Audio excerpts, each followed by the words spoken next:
the Heat 116-108 yesterday, and that evens up their series at 2 games apiece. After the game, Harden told reporters that his team is, quote, getting more confident as the series goes on.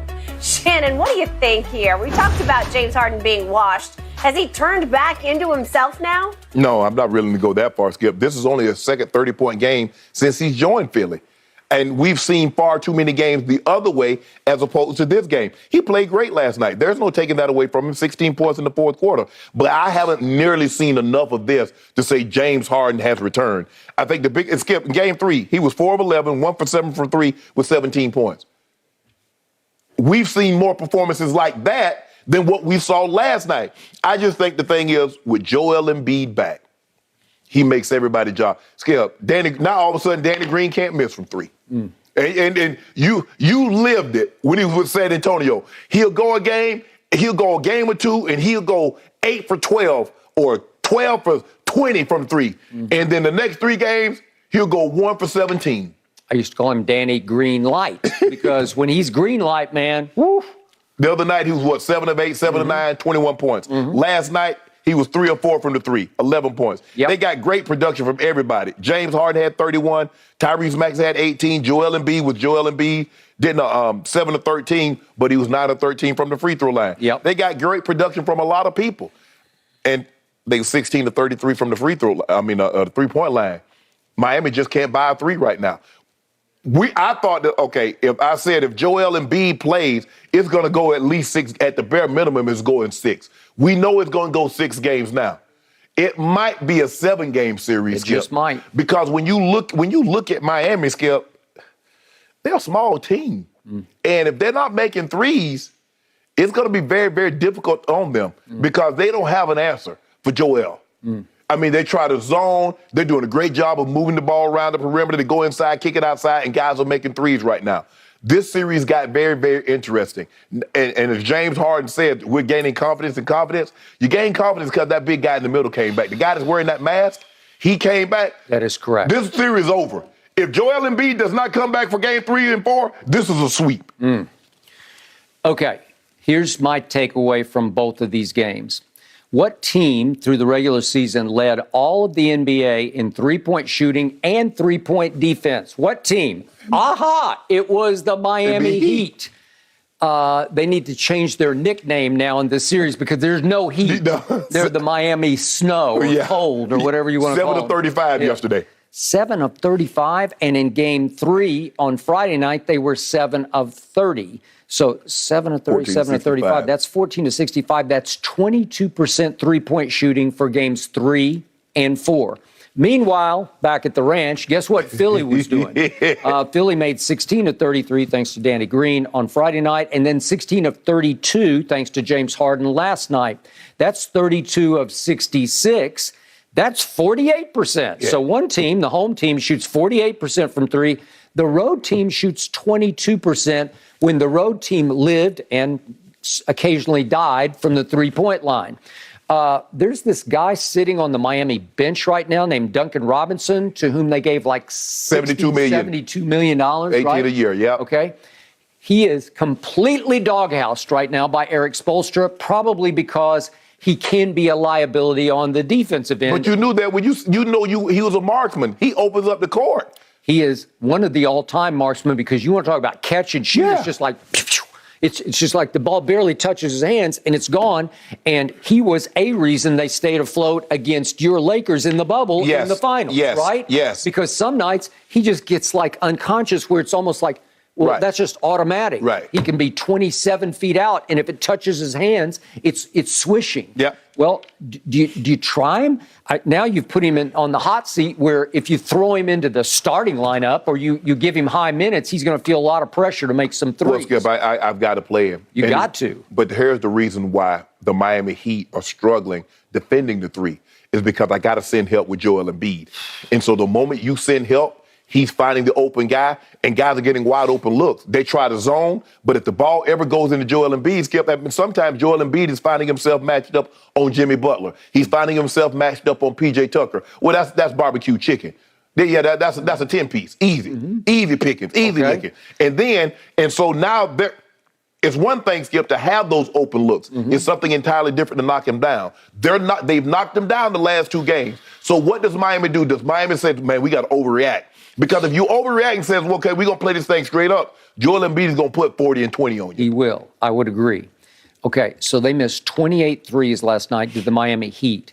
I'm going to say that 20 of them qualified into my eye test as open looks, and maybe 15 of them were what I would call wide open looks. Yes. Where they're just like there'll be a long rebound out, and all of a sudden it's Gabe Vincent or somebody. They're just like wide open, or even Tyler Hero. I'm wide open, and it doesn't even come close. Well, now you're just snake bitten, and now you lived by the 3-point shot. And I got to tell you, in the end, most of these NBA playoff games are 3-point shooting contests. They just are. In the very end, are you going to make 15 or 20? Because if you do, you're probably going to win the game. That's why no lead is safe. Okay? No lead is safe. Skip, ain't nobody. You wasn't coming back. Back in the 90s, you got a team down by 26. Skip, they weren't coming back.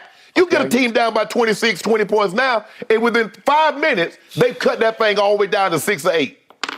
Okay, back to James Harden. I do not trust him going forward because his playoff legacy, his playoff history is cannot trust in the biggest moments. Okay, so what did we see from him last night in the fourth quarter? We saw him make 4 threes, which weren't threatened by the scoreboard. Right. You know, they were front-running threes. Yeah. And if we could see them, he's making every one of them at the clock. And this is LeBron's favorite shot is at the clock, there's no decision to be made. You just go up and shoot it, and you can shoot it with a little more conviction at the clock. Now, this one's on the run. That was the first one on sort of a semi-break. And that sort of set him off, and it's like, okay, I got this. This one's at the clock. That was with 1 second left. Right. And here he goes again, and Maxey kicks it, and that's near the clock. It's 2 seconds left, and he nails that. And then here we go again. And the clock is winding down. He says, well, I guess I have to shoot this. He wanted the foul, didn't get it. But those are 4. And guess what those 4 did? Put them up 12, up 10, up 8, and up 11. Right. So it's not like the lead had been cut to 2, and you have to make one to stem the tide. Right. He did it front-running style. And it was sensational to watch only because we've come to believe we hadn't seen it. Like he's washed. Yeah. And all of a sudden he's unwashed right before your very eyes.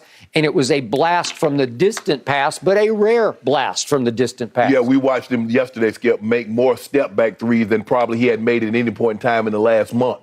And so for me to sit here and say, oh, yeah, James Harden has arrived, and this is the James Harden we're going to see, I don't believe that because I've seen more of the old James Harden that was giving you 17 points or giving you 15 points on 4 of 13 shooting than this guy that gave you 31 yesterday. Okay, so I picked the Heat to win it all.